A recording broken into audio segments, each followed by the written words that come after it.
Hola, mi nombre es Stacy Gómez, soy miembro de la organización Nadie es Ilegal en Halifax, Gipuzkoa.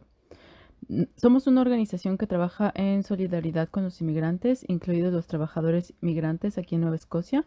Este clip les voy a hablar sobre el permiso de trabajo abierto para trabajadores vulnerables.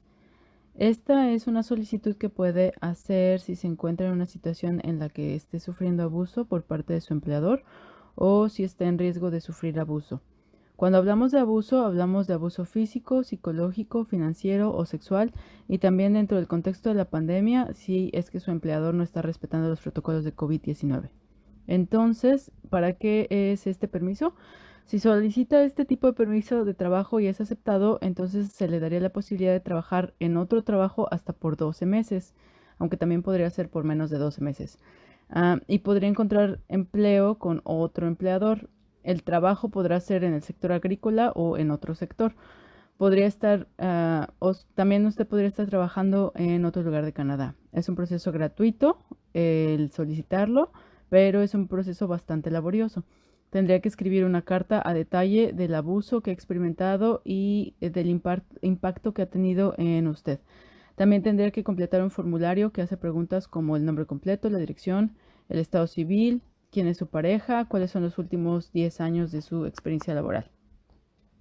Hay dos partes de esta solicitud y también debe reunir la documentación y pruebas del abuso que está ocurriendo. Entonces, por ejemplo, si parte del abuso es las condiciones en las que vive, condiciones de vivienda que son perjudiciales para su salud, quizá algunas fotos del lugar donde vive para resaltar eso, o si hay un manual de políticas del lugar de trabajo donde trabaja y eso muestra el tipo de abuso que respalda lo que usted está diciendo en una carta sobre algunos de los abusos que se mencionan. Estos son algunos ejemplos. Si, por ejemplo, parte de la documentación incluiría si la policía se involucró, entonces necesitaría el reporte de policía o alguna prueba que lo demuestre, o si resultó lesionado y recibió tratamiento médico, como las notas del médico o las recetas del médico. Nuevamente, estos son algunos ejemplos de documentación. También va a requerir cosas como fotografías de la identificación, como su pasaporte y donde está la página firmada y las páginas de los sellos y una foto como del tamaño de la fotografía del pasaporte y una fotografía también del permiso de trabajo. Otra cosa en torno a la documentación es si presentó una queja a los estándares laborales, am, y si metió una queja a la línea del Servicio Canadá, Service Canada. Tener esas pruebas que hizo de esa queja también podría servir como la parte de documentación. En general, eso es lo que se necesitaría para realizar la solicitud. Es gratis solicitarlo nuevamente, pero como se mencionó antes, es bastante trabajo preparar esa solicitud. Entonces, se nos ha dicho que debería recibir una respuesta dentro de 2 a 5 días, pero ha habido casos que personas han estado esperando por algunas semanas y por el contrario también hay casos donde les lleva menos tiempo de los 5 días a recibir una respuesta. Pero es importante tener en cuenta que es posible que la respuesta no sea inmediata. El permiso que se otorgaría no es renovable, solo es válido por el tiempo que le den. Y algo más que quiero compartir acerca de esto es el tipo de abuso, qué es abuso, cómo se define abuso. Entonces, en esto voy a entrar un poco más a detalle. Esto es lo que les voy a mencionar del documento que usan los funcionarios de inmigración cuando deciden quién es aceptado o no para el permiso de trabajo abierto. Así que aquí está la definición de abuso. El abuso consiste en cualquiera de los siguientes abusos físicos, incluidos asalto y confinamiento forzado, abuso sexual, incluido el contacto sexual sin consentimiento, abuso psicológico, incluidas amenazas e intimidación, abuso financiero, incluido el fraude y la extorsión, y algunos ejemplos de abuso. Está, por ejemplo, el abuso físico. Generalmente implica contacto físico destinado a causar sentimientos de intimidación, dolor, lesiones u otros sufrimientos o daños corporales o físicos.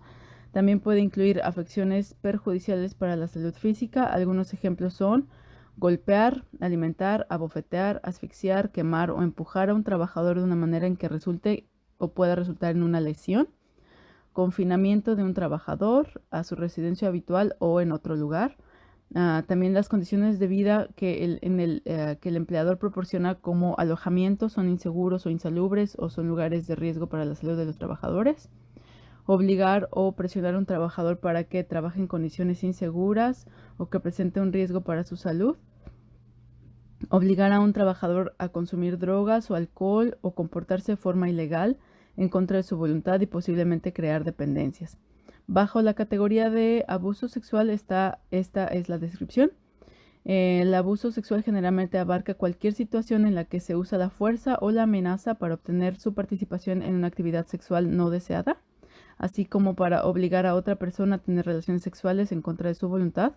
Los ejemplos incluyen forzar o manipular continuamente a un trabajador para que tenga relaciones sexuales o realice actos sexuales, obligar a un trabajador a realizar actos sexuales peligrosos o degradantes, usar la fuerza física para obligar a un trabajador a participar en actos sexuales en contra de su voluntad, sugerir o intentar usar armas u objetos en actos sexuales sin su consentimiento y que involucren a otras personas.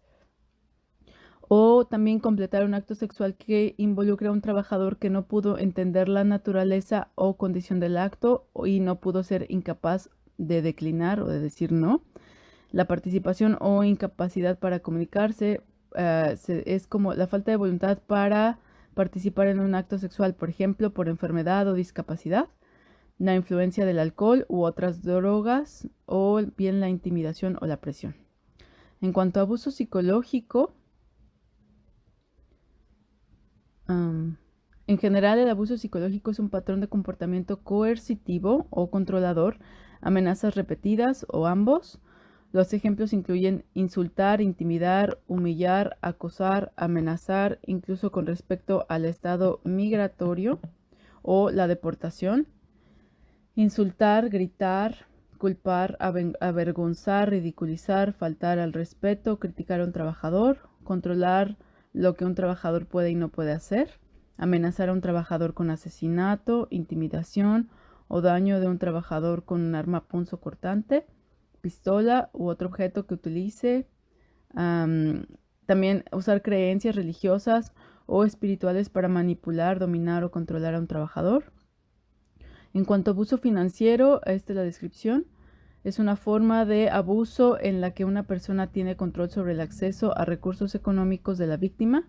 Y, como ejemplos hay no pagar los salarios adeudados al trabajador, excluidos los casos de claros errores de pago que hayan sido rectificados por el empleador, robar o tomar el dinero de salario o los cheques de un trabajador o coaccionarlos para que renuncien a estas cosas, controlar o limitar los recursos financieros de los trabajadores, es retener dinero o tarjetas de crédito.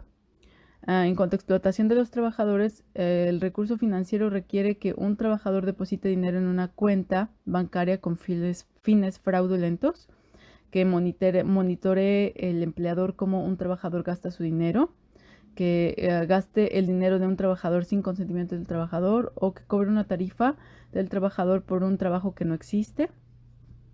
Y los ejemplos anteriores no son todos los ejemplos que existen de posibles actos de abuso. También se puede tener en cuenta que otros tipos de abuso físico, sexual, psicológico o financiero. Algunos ejemplos de abuso o riesgo de abuso en el contexto del empleo.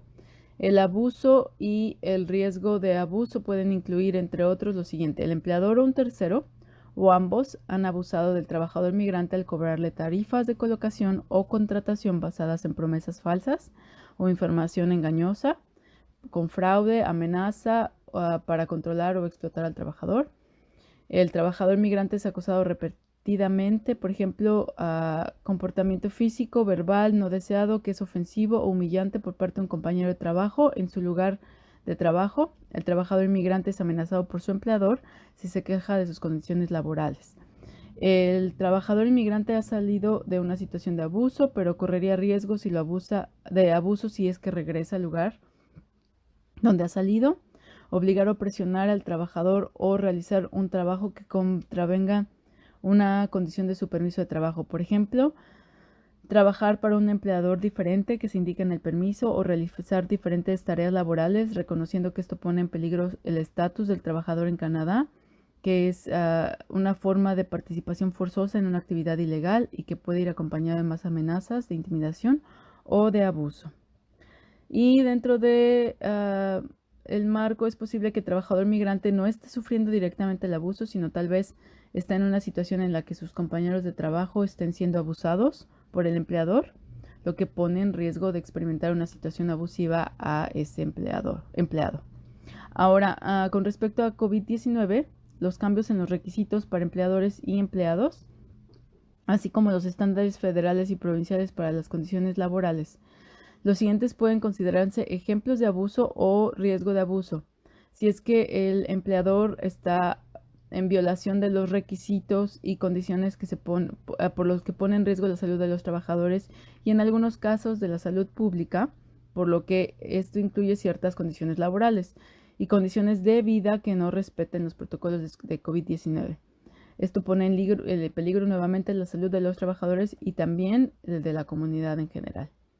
Esto que les comparto hoy son ejemplos explícitos de lo que se considera abuso, solo para que tengan una idea de cómo toman las decisiones de estas aplicaciones de trabajo abiertas, y que es importante tratar de hacer un caso lo más fuerte posible cuando se mete una aplicación de este tipo, para que ellos puedan decidir si le dan el permiso de trabajo abierto o no.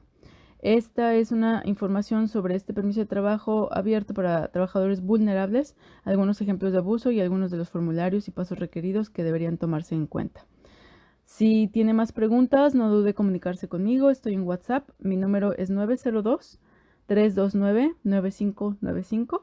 Nuevamente, mi teléfono es 902-329-9595 y estaremos encantados de compartir más información sobre esta solicitud de trabajo abierto.